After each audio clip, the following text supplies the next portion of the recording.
अभी second wave शुरू हो गया है। लास्ट हम 15 डेज से देख रहे हैं कि लास्ट जब आप एक महीने पहले देखोगे तो हॉस्पिटल में लेस देन 10 पेशेंट्स थे। अभी आज हमारे पास अराउंड 70 पेशेंट्स है। तो लास्ट 15 डेज में आप देख रहे होगे न्यूज़ में भी, महाराष्ट्र में इंटीरियर्स में तो काफ़ी जगह लॉकडाउन भी आ गया है। इवन मीरा भाईंदर में काफ़ी जगह अभी कोविड केसेस बढ़ रहे हैं। तो अभी मेरा यही कहना है कि जैसे पीपल थोड़े से रिलैक्स हो गए थे दिवाली टाइम, दिसंबर टाइम में कि अभी कोविड चले गया, ऐसा नहीं है। अभी वैक्सीन भी आ गया है, यहाँ पे वैक्सीन सेंटर भी है। तो मैं सबको बोलूँगा अभी इवन 1 अप्रैल से 45 ईयर्स एंड अबव सभी को वैक्सीन मिलने वाला है। तो ज़्यादा से ज़्यादा एल्डरली पेशेंट्स को विदाउट एनी डर, कोई भी चार्ज का फियर, वैक्सीन लेना चाहिए। और सोशल डिस्टेंसिंग, मास्क पहनना, वो सब प्रिकॉशंस अभी भी फॉलो करने चाहिए।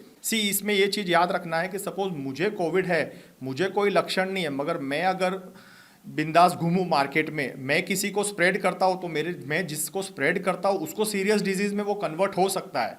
तो वो चीज़ याद रखना है कि ऐसा नहीं है कि मुझे कुछ नहीं हुआ तो मैं जिसी को स्प्रेड करूंगा उसको कुछ नहीं होगा, वो सीरियस डिजीज़ में कन्वर्ट हो सकता है। अभी सांस लेने में तकलीफ हो रही है। यहाँ का मेडिकल मैनेजमेंट कैसा लगा आपको? अच्छा है, कोई तकलीफ नहीं है ना अभी? अच्छा लग रहा है पहले से?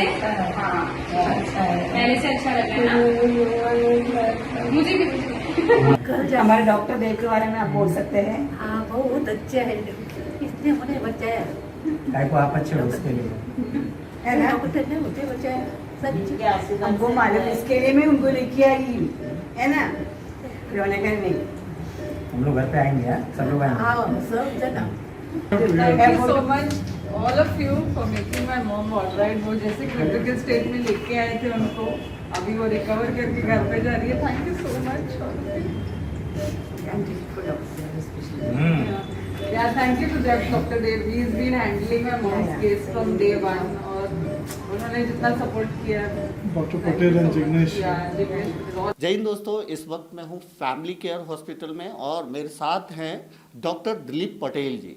फैमिली केयर, अगर कोविड की बात करें तो कोविड के पीरियड में फैमिली केयर ने बहुत अच्छा परफॉर्मेंस किया है। क्या कहेंगे, किस किस तरह के कोविड पेशेंट आपके पास आए और कोविड के दौरान इन एक साल में किस तरह की चुनौतियों का सामना करना पड़ा फैमिली केयर हॉस्पिटल को? पहले मैं अपने आप को इंट्रोड्यूस कर देता हूँ। मैं डॉक्टर दिलीप पटेल हूँ, मैं फिजिशियन हूँ। यहाँ पे मीरा रोड में लास्ट 10 ईयर्स से प्रैक्टिस कर रहा हूँ। मैं फैमिली केयर हॉस्पिटल में लास्ट 3 ईयर्स से अटैच्ड हूँ। हम लोगों ने फर्स्ट ही मीरा रोड में dedicated Covid hospital last year March में शुरू किया था। उसके बाद हमने काफ़ी कोविड पेशेंट्स ट्रीट किए हैं और हमारे पास सभी टाइप के फैसिलिटीज़ है। एडवांस्ड आईसीयू है, वेंटिलेटर है, बाईपैप मशीन है, नॉन इन्वेजिव वेंटिलेटर है, high flow nasal cannula ventilator है और हमारे पास इवन डायलिसिस फैसिलिटीज़ है। जो कोविड पेशेंट्स में बहुत सारे पेशेंट्स जिनके कोविड के वजह से किडनी पे असर हो जाता है, उनका क्रिएटिनिन बढ़ जाता है, किडनी ख़राब हो जाती है, काम करना बंद कर देती है, तो उनको डायलिसिस सपोर्ट लगता है। तो काफ़ी पेशेंट्स को हम डायलिसिस, कोविड पेशेंट्स का डायलिसिस भी यहाँ पे करते हैं। सर, मैं एक क्वेश्चन पूछना चाहूँगा कि एक आम आदमी जो हेल्दी रहता है, अगर उसको कोविड होता है और एक ऐसा आदमी जिसको पहले से कोई बीमारी है, जैसे डायबिटीज है, हार्ट का बीमारी है, मतलब बहुत क्रिटिकल, उसको अलग पहले से कुछ और बीमारी रहता है, उसको अगर कोविड होता है तो क्या बहुत मुश्किल होता है उसको रिकवर करना एक हेल्दी आदमी के बनिस्बत? या देखो, इसमें कैसा है कि जो यंग पेशेंट्स रहते हैं 30-40 साल, जिनको माइल्ड डिजीज़ रहता है, तो काफ़ी 80% पेशेंट्स को हम ओपीडी बेस पे भी मैनेज कर सकते हैं। जो काफ़ी अच्छे ड्रग्स अवेलेबल है अभी मार्केट में वायरस के अगेंस्ट, स्टेरॉइड्स, एंटीबायोटिक्स और मल्टीविटामिन्स। मगर जो एल्डरली पेशेंट्स होते हैं जिनका एज 50 ईयर्स एंड अबव और कोमॉर्बिडिटीज़ जैसे blood pressure, diabetes, chronic kidney disease, जिनका एंजियोग्राफी हुआ, एंजियोप्लास्टी हुआ हो, बाईपास हुआ हो, कोई कैंसर पेशेंट्स है, कीमोथेरेपी, उनकी पहले से रोग प्रतिकारक शक्ति कम होती है और उनको फिर कोविड हो जाए तो वो जल्दी फ्लेयर अप हो जाता है। तो ऐसे पेशेंट्स में कॉम्प्लिकेशंस ज़्यादा होते हैं और ऐसे पेशेंट्स को हम यूजुअली हॉस्पिटलाइज करके 5 to 7 डेज ट्रीट करते हैं। उसमें भी काफ़ी लोग रूटीन ट्रीटमेंट में वार्ड में सेटल होके ट्रीट होके जाते हैं। और उसमें से 10 to 20% पेशेंट्स को आईसीयू का ज़रूरत पड़ता है और एडवांस मेडिकेशंस का ज़रूरत पड़ता है। यानी हम ये कह सकते हैं कि एक आम पेशेंट जो हेल्दी है और अगर उसमें कोविड के लक्षण आए हैं तो उसको ओपीडी बेस पे भी वो क्योर हो सकता है और वो प्रिकॉशंस करके। लेकिन अगर किसी को ब्लड प्रेशर है, डायबिटीज़ है, अलग अलग तरह के पहले से बीमारी है, तो वो पहले से कमज़ोर होते हैं। एक तो उसका इलाज चल रहा होता है, उसके बाद अगर कोई वायरस होता है तो उसमें ज़्यादा अटैक होता है क्या? यस, वही तो मैं आपको बता रहा हूँ। जो ओल्ड पेशेंट्स रहते हैं, जिनको कोमोर्बिडिटीज़ होती है, उनको ये वायरस जल्दी फैल जाता है उनके बॉडी में और फिर वो उसके निमोनिया फ्लेयर अप हो जाता है, उनकी सांस फूलने लगती है, ऑक्सीजन लेवल कम हो जाता है। बहुत सारे हमारे पास एल्डरली पेशेंट्स आते हैं। कोविड एक ऐसी बीमारी है जिनको पेशेंट्स को पता नहीं चलता इनिशियली कि उनका ऑक्सीजन लेवल कम हो रहा है। जब हम उनका पल्स ऑक्सीमीटर से सैचुरेशन चेक करते हैं तो 85-90 रहता है, मगर पेशेंट्स हमारे पास चल के आते हैं। मगर ऐसे पेशेंट्स को ऑक्सीजन की ज़रूरत पड़ती है और उनको फिर हॉस्पिटलाइज अंडर ऑब्जर्वेशन रखना ज़रूरी हो जाता है। तो ऐसे पेशेंट्स के लिए ऑलवेज हम लोग रेडी है, हमारे पास सब फैसिलिटीज़ है और ऑक्सीजन, अभी एंटीबायोटिक्स अवेलेबल है, हायर एंटीबायोटिक्स, रेमडेसिविर नाम का इंजेक्शन जो आता है, वायरल इंजेक्शन है, वो भी हम लोग रूटीनली पेशेंट्स को देते हैं और काफ़ी अच्छे रिजल्ट्स हमने देखे हैं इनमें। तो दिलीप, अगर मैं ये पूछूं कि ऐसा कोई केस आपके हॉस्पिटल में आया हो जो काफ़ी क्रिटिकल हो और ऐसा लग रहा हो कि पता नहीं इससे कैसे हम जूझ सकते हैं, ऐसा कोई केस आपकी नज़र में आपके हॉस्पिटल में अगर आया हो तो उसके बारे में आप कुछ बता पाएंगे? अभी रिसेंटली ही 2 पेशेंट्स मेरे पास आए थे जो 90 इयर्स प्लस थे। एक पेशेंट का नाम था मैगी, जो काफ़ी ओवरवेट थी, उनका वजन काफ़ी ज़्यादा था और उनको सीवियर कोविड हो गया था। करीब उनका सीटी स्कैन जो हमने किया था उसमें अराउंड 80% लंग डैमेज था और वो जैसे ही हमारे पास आए हमने उनको आईसीयू में लेके तुरंत उनको वेंटिलेटर पे डाला था। वो पेशेंट काफ़ी देर तक वेंटिलेटर पे रहा था, करीब मोस्टली मुझे जितना याद है more than 10 days patient ventilator पे था। फिर ग्रेजुअली वो पेशेंट रिकवर हुआ। उनको बाद में हमको एक ट्रकियोस्टोमी करके एक प्रोसीजर आता है, वो भी करना पड़ा था। फिर ग्रेजुअली हमने पेशेंट को रिकवर किया। यहाँ पे चेस्ट फिजियोथेरेपी की भी अच्छी टीम है, उन्होंने भी पेशेंट का अच्छा फिजियोथेरेपी दिया। ग्रेजुअली पेशेंट रिकवर हुआ और फिर हमने उनको करीब 3 हफ्ते के बाद घर पे अच्छी तरह से ठीक करके भेजा। यानी वो एक चैलेंजिंग केस था आपके लिए। और एक दूसरा पेशेंट भी ऐसे ही हमारे पास आया था, अराउंड 95 इयर्स करके भाईंदर वेस्ट का एक पेशेंट था। वो भी एक लेडीज़ पेशेंट थी, वो भी सीवियर कोविड करके आए थे। उनको भी हमने वार्ड में ही हाई फ्लो ऑक्सीजन के साथ मैनेज किया। हमको आईसीयू में शिफ्ट नहीं करना पड़ा था। वो भी चैलेंजिंग केस था, मगर रिलेटिव्स थोड़ा सा इकोनॉमिकली वीक थे तो हमने उनको रिस्क पे वार्ड पे मैनेज किया और वो भी पेशेंट अच्छे तरह से ठीक होकर गया घर पे। यानी कि मैं अगर पूरा बात करूं तो कोविड-19 की जहां तक बात है, उसमें कोविड-19 में जब से लॉकडाउन लगा है, जब से केसेस आ रहे हैं, तो फैमिली केयर हॉस्पिटल को कितने परसेंट कोविड-19 के पेशेंट को रिकवर करने में कितने परसेंट का कामयाबी मिला है? मैं कहूँगा हमारा कामयाबी रेट अराउंड 90 to 95% है। कुछ चीज़ें रहती है, कुछ डेथ्स वो अनअवॉइडेबल रहते हैं, काफ़ी सीरियस पेशेंट्स रहते हैं, बट हमने अराउंड 95% हमारा सक्सेस रेट रहा है, more than 95% I would say. Great. दोस्तों, अगर फैमिली केयर की बात करूं मैं, तो फैमिली केयर हॉस्पिटल कोरोना काल के दौरान ऐसा होता था कि बहुत सारे हॉस्पिटल तो कोविड के पेशेंट को लेते भी नहीं थे। उसमें कुछ हॉस्पिटल थे जो इनिशियल स्टेज में कोविड के पेशेंट को ले रहे थे। फैमिली केयर में कई लोग आते थे और कुछ लोगों ने हमें भी फैमिली केयर में एडमिट होने के बाद बात की थी, इजाज़ खतीब से बात की थी, उनके कुछ बिल वगैरह के इशू थे। तो मेरा जो अपना एक्सपीरियंस अगर मैं बताऊं और इजाज़ खतीब का, तो उन्होंने जब भी फैमिली केयर को कांटेक्ट किया तो पेशेंट के हालात को देखते हुए इन लोगों ने उनको डिस्काउंट भी दिया। यहाँ पे जो एक लोगों को बड़ा कन्फ्यूजन था कि अगर कोविड का पेशेंट हॉस्पिटल में जाता है तो उसको डायरेक्ट आईसीयू में डाल देते, इसमें डाल देते। तो थोड़ा ये क्लियर करने वाली बात आज यहाँ पे मुझे भी समझ में आई कि जो हेल्दी रहते हैं उनको तो ज़्यादा मतलब इस तरह का ट्रीटमेंट की ज़रूरत नहीं पड़ती है, ओपीडी लेवल पे भी वो हो जाता है। लेकिन जिनको पहले से ज़्यादा डिजीज़ होते हैं, कोई डिजीज़ होता है और उसको कोविड होता है, तो वो ज़्यादा अटैक करता है और इसकी वजह से उनका केयर बहुत ज़्यादा ज़रूरी हो जाता है। तो कहीं ना कहीं मुझे ऐसा लगता है कि फैमिली केयर हॉस्पिटल कोविड-19 से पिछले 1 साल से लड़ रही है और आगे भी लड़ती रहेगी। Thank you so much doctor हमसे बात करने के लिए। Any message? नहीं, अभी सेकेंड वेव शुरू हो गया है। लास्ट हम 15 डेज से देख रहे हैं कि लास्ट जब आप 1 महीने पहले देखोगे तो हॉस्पिटल में लेस देन 10 पेशेंट्स थे। अभी आज हमारे पास अराउंड 70 पेशेंट्स है। तो लास्ट 15 डेज में आप देख रहे होगे न्यूज़ में भी, महाराष्ट्र में इंटीरियर्स में तो काफ़ी जगह लॉकडाउन भी आ गया है। इवन मीरा भाईंदर में काफ़ी जगह अभी कोविड केसेस बढ़ रहे हैं। तो अभी मेरा यही कहना है कि जैसे पीपल थोड़े से रिलैक्स हो गए थे दिवाली टाइम, दिसंबर टाइम में कि अभी कोविड चले गया, ऐसा नहीं है। अभी वैक्सीन भी आ गया है, यहाँ पे वैक्सीन सेंटर भी है। तो मैं सबको बोलूँगा अभी इवन 1 अप्रैल से 45 ईयर्स एंड अबव सभी को वैक्सीन मिलने वाला है। तो ज़्यादा से ज़्यादा एल्डरली पेशेंट्स को विदाउट एनी डर, कोई भी चार्ज का फियर, वैक्सीन लेना चाहिए।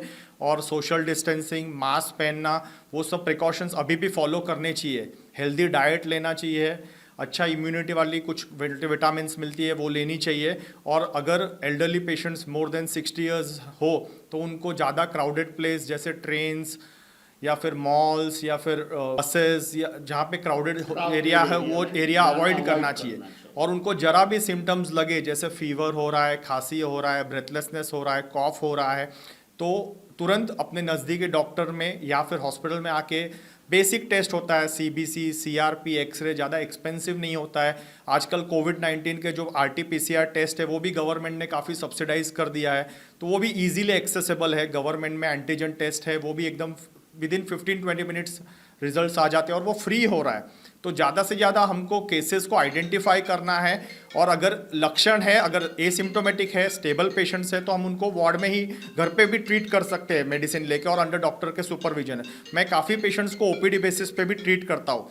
अगर इंडिकेटेड पेशेंट्स है तो ही उनको हॉस्पिटलाइज होना है। मगर आप इस भ्रम में रहोगे कि मुझे कोविड नहीं हो सकता है और उसको डिले करोगे और फिर जब डिलेड प्रेजेंटेशन होता है तो फिर वो पेशेंट थोड़ा सीरियस हो जाता है और फिर उसको हॉस्पिटलाइजेशन की ज़रूरत पड़ती है। जो जैसे ही आपको कोई लक्षण दिखे early stage of the disease में, तुरंत अपने डॉक्टर को संपर्क कीजिए, बेसिक टेस्ट कराइए और अपना इलाज कराइए। तो जल्दी अगर उसका इलाज किया जाए तो फिर आई वुड से हम पूरे मॉर्टेलिटी जो पेशेंट के डेथ हो सकते हैं उसको काफ़ी हद तक प्रिवेंट कर सकते हैं।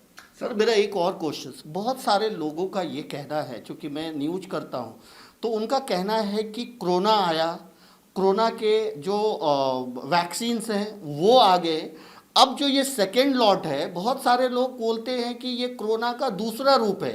एज ए डॉक्टर आप क्या कहेंगे? नहीं, वही म्यूटेशंस तो हो रहे हैं ना। आप फॉरेन कंट्रीज में देखिए, अमेरिका है, UK है, स्पेन, म्यूटेंट स्ट्रेन्स आ रहे हैं। ये वायरस है ना, वो अपना अंदर का जो बायोमेडिकल स्ट्रक्चर रहता है वो चेंज होते रहता है, तो उसमें म्यूटेशंस आते हैं। और फिर वो ये जो वायरस का बीमारी है वो वेव फॉर्म में आता है। लाइक अपना फर्स्ट वेव हो गया, वो रिकवर हो गया, अभी सेकेंड वेव जो शुरू हो गया और वो काफ़ी थोड़ा सीरियस है और काफ़ी जल्दी से स्प्रेड हो रहा है। आप खुद आपने देखा होगा लास्ट 15, अभी मैंने कल ही न्यूज़ में देखा महाराष्ट्र में around 30 to 31,000 new cases detect हो रहे हैं। तो वो सेकेंड वेव काफ़ी ज़्यादा स्प्रेड हो रहा है। तो अपने को ये सब चीज़ों में ध्यान रहना चाहिए और जो भी मैंने प्रिकॉशंस बताए, अर्ली ट्रीटमेंट और कोई भी लक्षण आ रहे हैं उनको तुरंत से आइडेंटिफाई कीजिए और उसको जल्दी से अपने डॉक्टर के पास जाके इलाज कीजिए। सेल्फ ट्रीटमेंट अवॉइड कीजिए और ऐसे भी मत डरिए कि मेरे को कोविड आएगा तो मेरे फैमिली मेम्बर्स को BMC परेशान करेगी, वैसा कुछ नहीं होता है। आपके सेफ्टी के लिए ये सब टेस्ट है, जितने ज़्यादा टेस्ट होंगे, जितने ज़्यादा लोग आइडेंटिफाई होंगे, उतना जल्दी ये रोग कंट्रोल में आएगा। और कॉन्टैक्ट ट्रेसिंग बहुत इंपॉर्टेंट है ये बीमारी में, कि अगर आपको कोविड होता है, आप एसिम्टोमेटिक है, तो आप अपने आप को आइसोलेट कर दीजिए और अपने डॉक्टर का जो ट्रीटमेंट कीजिए, तो 90 to 95% आप विदिन 7 to 10 डेज ठीक हो जाते हो और आप किसी को स्प्रेड नहीं करते हो। इसमें ये चीज़ याद रखना है कि सपोज मुझे कोविड है, मुझे कोई लक्षण नहीं है, मगर मैं अगर बिंदास घूमूं मार्केट में, मैं किसी को स्प्रेड करता हूँ तो मैं जिसको स्प्रेड करता हूँ उसको सीरियस डिजीज़ में वो कन्वर्ट हो सकता है। तो वो चीज़ याद रखना है कि ऐसा नहीं है कि मुझे कुछ नहीं हुआ तो मैं जिसी को स्प्रेड करूँगा उसको कुछ नहीं होगा, वो सीरियस डिजीज़ में कन्वर्ट हो सकता है। तो वो चीज़ अपने हर एक जन को याद रखना है कि अगर मुझे कोविड है तो मेरी खुद की रिस्पॉन्सिबिलिटी है कि मैं अपने आप को आइसोलेट कर दूँ और हफ्ता 10 दिन घर पे रहना है, अलग से रूम में रहना है और रूटीन आप अपना घर से वर्क फ्रॉम होम कर सकते हो, वो सब चीज़ें कर सकते हो। मगर आपको आपको ये याद रखना है कि आपको कोविड हो तो आप किसी दूसरे को स्प्रेड ना करें। जब तक आप खुद जबरदस्ती डिसाइड नहीं नहीं किया जा करोगे कि मुझे कोविड है, मैं अपने आप को सेल्फ आइसोलेट करके ट्रीट करूं और मैं किसी को स्प्रेड ना करूं, नहीं तो फिर ये डिजीज कभी भी कंट्रोल नहीं हो पाएगा।